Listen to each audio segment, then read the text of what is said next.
کچھ لوگ سمجھتے ہیں کہ یہ بے پردگی یہ ترقی ہے، یہ ماڈرنزم ہے۔ ایسا نہیں ہے، یہ جہالت تھی۔ کعبۃ اللہ کا طواف برہنہ کیا جاتا تھا، تو برہنگی یہ جدت نہیں ہے، یہ قدامت ہے، یہ ترقی نہیں ہے، یہ جہالت ہے۔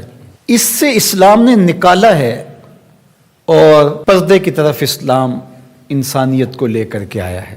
کان رسول اللہ صلی اللہ علیہ وآلہ وسلم اشد حیاء من اظراف خدرہا، کمواری لڑکی پردے میں لپٹی ہوئی جس طرح حیادار ہوتی ہے، حضور اس سے بھی زیادہ حیادار تھے۔ تو یہ ہمارا دین ہے، لیکن مغرب اور لادینی قوتیں جانتی ہیں کہ پردہ اسلام کا شعار ہے، اور انہوں نے پہلے اس کو کمزور اس طرح کیا جس طرح ایک رواج کسی نے کہا، بعض بڑے بڑے چینلز کے اوپر بیٹھ کے نام نہاد مفکرین کہتے ہیں یہ عرب کلچر تھا۔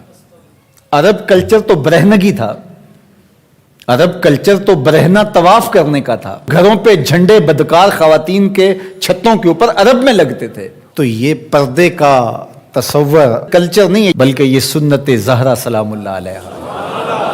اللہ کے محبوب نے فرمایا ہر دین کی کوئی الگ شناخت ہوتی ہے، الگ پہچان ہوتی ہے، ہر دین کا ایک الگ نشان ہوتا ہے۔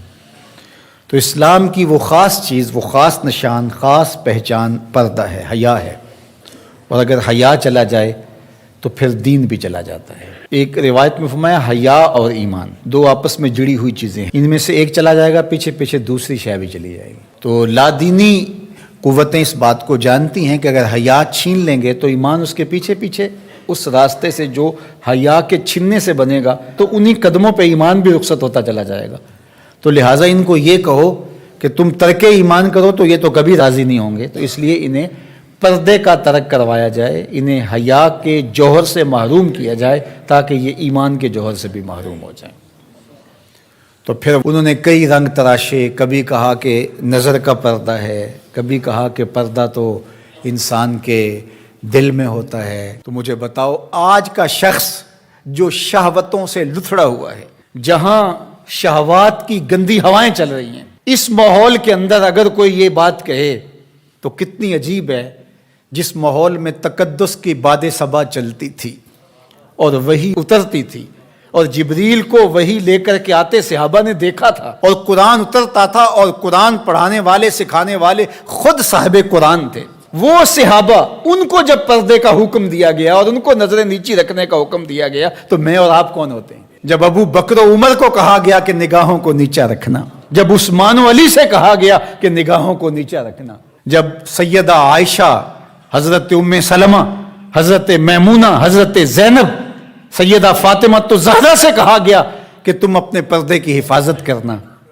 تو مجھے بتائیے اس تقدس ماحول کے اندر بھی جب پردہ کرنے کے لیے مومنوں کی ماؤں کو حکم دیا گیا، اور ابو بکر و عمر، عثمان و علی، عشرہ مبشرہ جن کی جنت کی ضمانت بھی رسول اللہ نے دی ہے، تو جب ان کو بھی کہا گیا کہ نگاہوں کو نیچا رکھنا، تو میں اور آپ کس شمار میں ہیں؟ تو یہ ایک نفس کی کہانی ہے جو ہم گھر کے بیٹھ کے کہا کوئی بات نہیں جی، پردہ تو دل کا ہوتا ہے۔ بحالت مجبوری خواتین کو گھر سے نکلنا پڑتا ہے، لیکن اس میں بھی اس کو تاکید کی گئی کہ تیرا پردہ کسی صورت کے اندر بھی ختم نہیں ہونا چاہیے۔ میں خراج پیش کرنا چاہتا تھا یہاں ہماری ہمسائیگی کے اندر اس خاتون کو جس نے اللہ اکبر کا نعرہ لگا کر کے بتلایا کہ یہ امت ابھی بھانج نہیں ہوئی، اس امت میں آج بھی بیٹیاں موجود ہیں جو اپنی آبرو پر پہرا دے سکتی ہیں، اور یہ حالات بتاتے ہیں کہ یہ امت مرنے کے لیے نہیں، قیامت تک قائم رہنے کے لیے پیدا ہوئی ہے انشاءاللہ۔ اس دبی ہوئی راکھ میں چنگاریاں موجود ہیں، جو وقت آیا تو شعلہ جوالہ بھی بن جائیں گے انشاءاللہ العزیز۔ اقبال نے ایک بات کہی تھی، اگر پندے ز درویش پذیری، ہزار امت بمیرت تو نہ میری، بطول باش و پنہا شو ازیں اثر کہ در آغوش شبیر بگیری۔ اقبال کہتا ہے اس فقیر کی ایک بات مان لے، ساری امتیں مر جائیں گی، امت مسلمہ تجھے زوال نہیں آئے گا، اور وہ کیا؟ بطول باش، بطول بن جا اور زمانے کی نظروں سے پوشیدہ ہو جا، پھر تیری آغوش میں بھی حسین ابن علی جیسے بیٹے جنم لیا کریں گے، ان کے جانشین تیری گود میں بھی پیدا ہوں گے۔ تو اس لیے پردہ ہماری شناخت ہے۔ آج جو کہتی ہیں جناب پردہ پردہ، یہ کیا ہے؟ یہ تو کٹھ ملا کی اصطلاح ہے، کچھ بولتی ہے جناب یہ دقیانوسیت ہے، کوئی کہتے ہیں یہ زمانہ قدیم کی کہانیاں ہیں۔ جب قبر میں اتریں گے تو اس وقت مرد کے لیے 3 چادریں، عورت کے لیے اسلام نے پھر بھی 5 چادریں رکھی ہیں اس وقت. اس کا کفن بھی الگ رکھا ہے اس لیے کہ وہ پردے کی چیز ہے. تو کیا کوئی عورت کہتی ہے کہ مجھے اسکرٹ میں دفن کر دیا جائے، میں بے پردہ قبر میں جانا چاہتی ہوں؟ اس وقت تو سب کہتے ہیں تنیاں بھی باندھ دی جائیں، اس وقت محارم قریب آ جائے جو لحد میں اتاریں. تو اگر زندگی کے بعد بھی پردے میں لپٹ کے جانا ہے تو ساری